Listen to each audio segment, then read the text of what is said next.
Do you want to be a world-class athlete or just more capable than anyone else around you? Do you want to have the best physique in the world or the best out of everyone you know?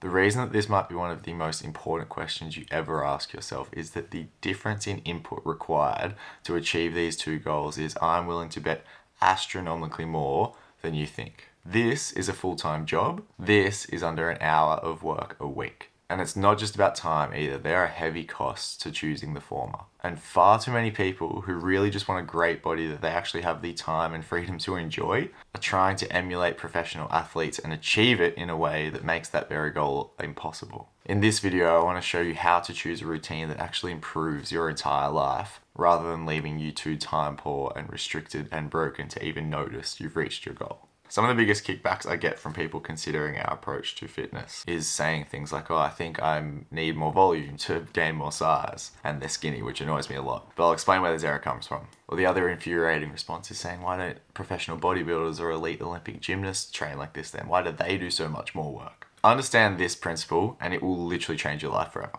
The only difference between elite level performers and normal people is, number one, the amount of time they have been training for. And this accounts for most of the difference, maybe 90% of the gap between average Joe and best in the world. And number two, the remaining 10% comes from maxing out every percentage of progress possible, which, as I'll explain, is risky, very time consuming, difficult, as opposed to just doing enough to stimulate progress, which still gets you 90% of the way there, but in 10% of the time and is simpler and far safer and easier. And then on top of that, you can add in whatever genetic differences and predispositions the best of the best of the best have to be able to take all of that and beat everyone else. So let's talk about time. This is what I think just so many people fail to understand at all. And if you take nothing else away from this video, I just want you to walk away realizing that 90% of the game is this. And unless you actually truly care about that final 10% of the performance, your priority just needs to be on nailing this, doing the thing long term. Because almost everyone I see failing to be where they want to be have just hugely underestimated how much of a part this plays. You can get really, really good at anything, way better than anyone else you probably know, without putting a huge amount of time into it. But regardless of how much time you do put in, it's still going to take a long time to get there. Because the time required to transform yourself, to build muscle tissue, to get really strong, or to rewire your brain and learn any skill, to get good at business or piano or a language, the time required is sleep cycles. It's your body actually making those changes, building muscle, rewiring synaptic pathways. That just takes time. But it's not about the time you spend doing the thing. Your job is just to show up and stimulate adaptations to occur and allow them to happen. And that really doesn't need to take long. It's a fraction of what most people think. Easy analogy for this. Imagine you're trying to learn Spanish. What approach do you think would get you further? You do 5 hours once every 12 weeks, or you do 5 minutes every weekday. Which do you think will get you better? Because over 12 weeks, it's the exact same amount of time. It's 5 hours. But I can tell you it is absolutely not the same result because I've done the latter, and with the right stimulus, it works. So once you are consistently showing up and sending the signals necessary for your body to adapt, whether that be training or practicing a language, whatever it is, very little variability actually comes down to how much time you're putting in, let's say every day or every week. And this will hopefully help you understand why that's the case. When we're stimulating adaptation, like when we're trying to tell our bodies to get stronger, we're operating on a steep diminishing returns function.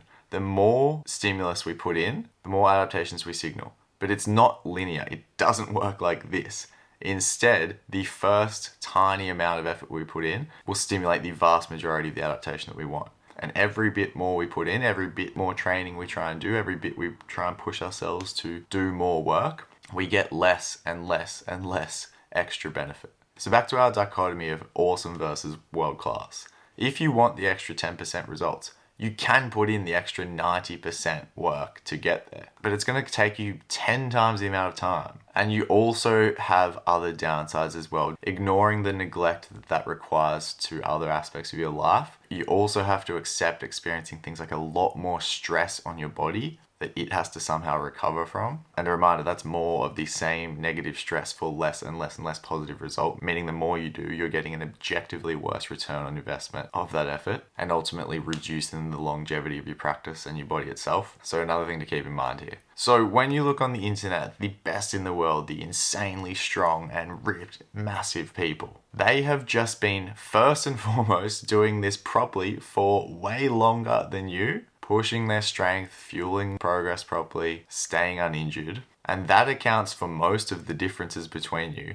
On top of that, they have then also made this progress faster and gone to an even higher level by taking it on like a full-time job, pushing the limits of their physiology, fighting at this frontier of fatigue and injury. And then let's not kid ourselves that many have gone even more extreme than naturally possible by using drugs. Another thing that in the context of overall health and well-being, I'm utterly uninterested in doing, but they're completely unrealistic physiques almost all do this. The physique you see me with, like that still took 10 years to build. But it only took 40 minutes a week of some smart stimulus to do so. And I had a great physique well before 10 years in. Diminishing returns applies long term as well. So early days, it's much quicker progress than later. And yeah, maybe this all would have happened a little quicker had I trained diligently 6 hours a week and smashed myself. Had I been a nutcase with my diet and super rigid and absolutely nailed all the details. But that would have come at a cost to my body and to my life, because I got a lot of other shit done in the meantime that would not have been possible had I been spending those hours in the gym. Why are we worrying about physical fitness in the first place? I think it's really easy to forget about context when we're looking at fitness specifically, but nothing happens in a vacuum. When we're thinking about overall well-being as a human being, there's 3 basic components that you could say make it up: physical health, quality relationships, and meaningful work. Achieving these 3 things and experiencing positive emotion on a daily basis, for me, is the overall goal. I want to be happy, I want to be flourishing, thriving, I want to enjoy my life. Without any of these 3 things, that's impossible. And so on a fundamental level, when I think about goals, this is what I'm aiming for. Now, the issue when it comes to fitness and figuring out what we want to be striving for, the problem with trying to be the best in the world is that in the process of doing what is necessary to be world class at anything, be it bodybuilding or gymnastics or powerlifting or any other sort of physical sport, we inevitably take time and energy away from these other elements of our life, reducing our ability to work on our relationships, our work, and any other personal pursuits that bring us joy as well. Ironically, it also detracts from our physical health, because the work that's necessary to become the best in the world involves huge amounts of fatigue and constantly battling injuries and even adverse performance enhancing drug use. So with all of this, is it even worth achieving the goal at all if you, like me, are trying to just get your life as good and enjoyable as possible? Because realize that the highest performers, the best of the best, the people going for gold medals and bodybuilding titles, they are happy to make this sacrifice. They decide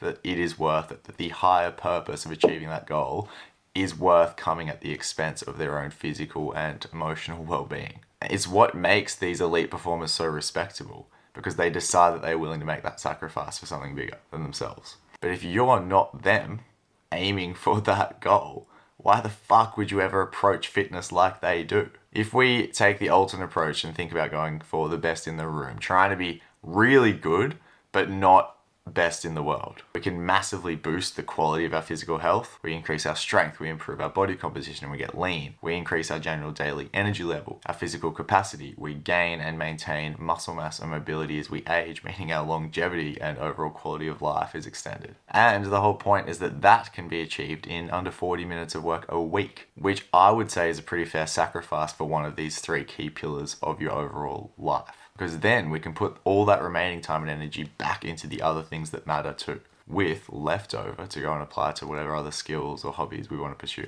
The takeaway here is decide on your goal. Do you want to compete to be the best in the world? Are you willing to go and sacrifice your well-being for that higher aim? Or do you want to improve your physical health, how you feel, and how you look as just one key component of an awesome life? Because either one is going to take you 5 to 10 years, but the former requires dedication, pain, sacrifice of other things, and a whole host of commitment to things that I'm not interested in ever committing to. The latter is relatively easy and can be done in less than 40 minutes a week with a pretty effortless diet. If you just realize one thing, it's that when you make time your ally, none of this is hard.